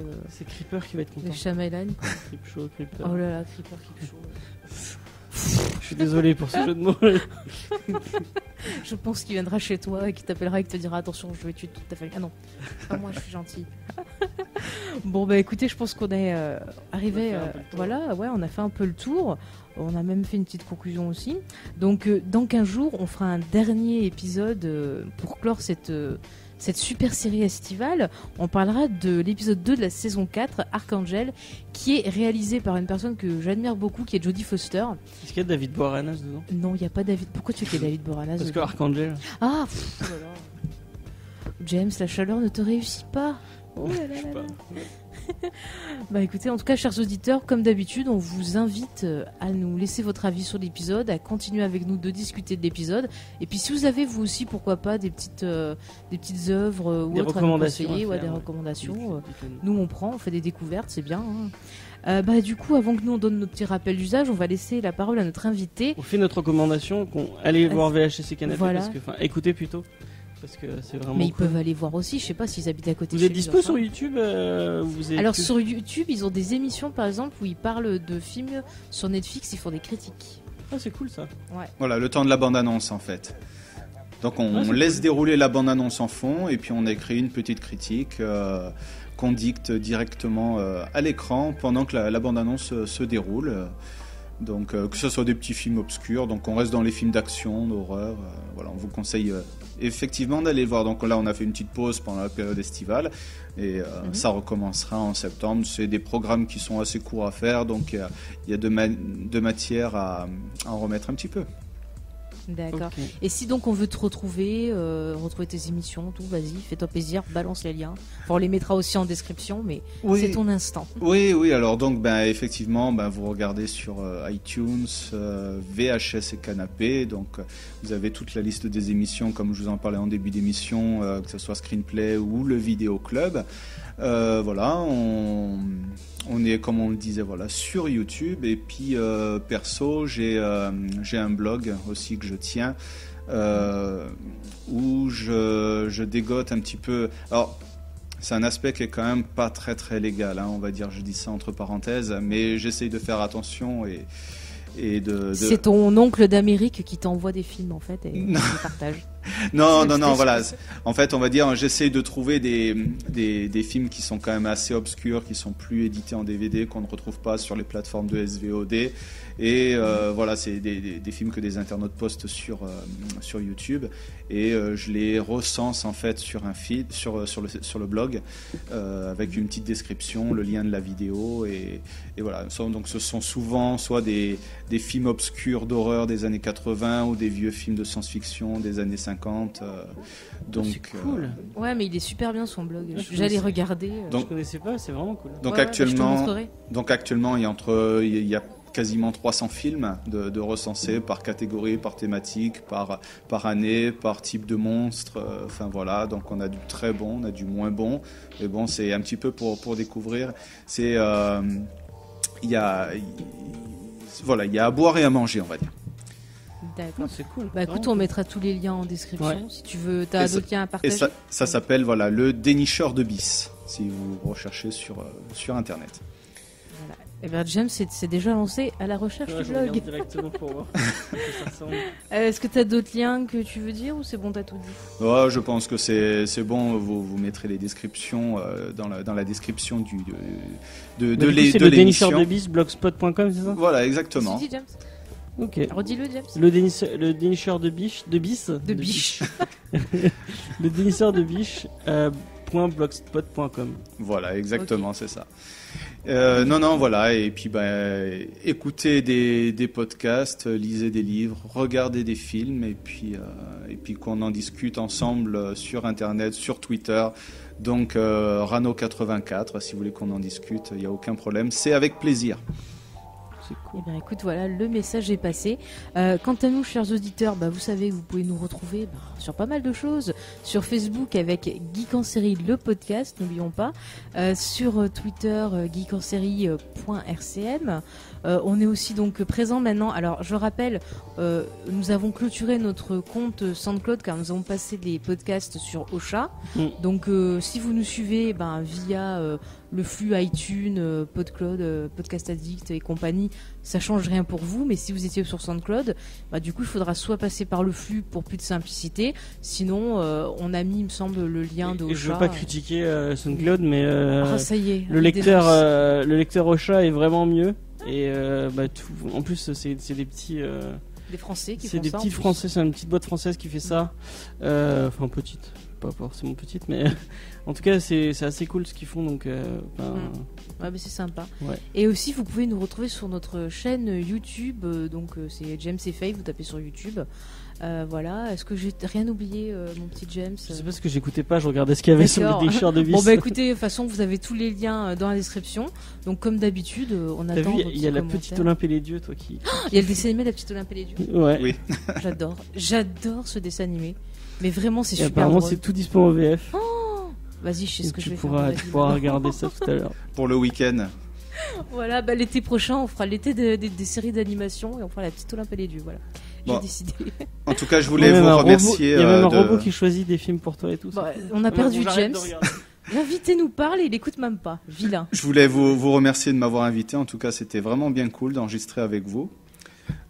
Nous aussi, on était bien contents de t'accueillir parce que voilà, on aime bien ce que tu fais et ce que tu fais avec ton équipe. Donc c'est cool de pouvoir discuter, quoi. Et puis si vous voulez qu'on enregistre pendant la saison qui arrive, ça sera avec plaisir. Bon, on en parlait, pourquoi pas, de Ash versus Evil Dead ou d'une série un petit peu d'une même type qui a un rapport avec un film, hein, pourquoi pas. Ça sera avec plaisir, vous pouvez compter sur moi. Bah, il n'y a pas de problème, tu reviens quand tu veux. Et en plus, quelqu'un qui aime bien Ash versus Evil Dead, enfin qui aime bien Evil Dead, moi ça Il y a m'intéresse. un comics Evil Dead en plus qui arrive en voilà, octobre. putain, il faudrait faire un gigantesque crossover Ouais. avec toutes les émissions. Bah, c'est un truc à réfléchir là, oui, pourquoi pas. Ouais. Oh là là, ça va être pire qu'Avengers 3, tu vois. Bah, en tout cas, je vous remercie de nous avoir écoutés, chers auditeurs. Je vous donne rendez-vous dans 15 jours donc, pour le dernier épisode de Geek Court Série Vacances. Et oui, déjà, c'est passé vite. Et puis en attendant, je vous conseille de vous mettre bien au frais dans votre frigo et de penser à nous qui sommes en train de nous liquéfier. En tout cas, je vous dis très très bientôt. Et puis, bisous et ciao. Ciao, ciao. Bye.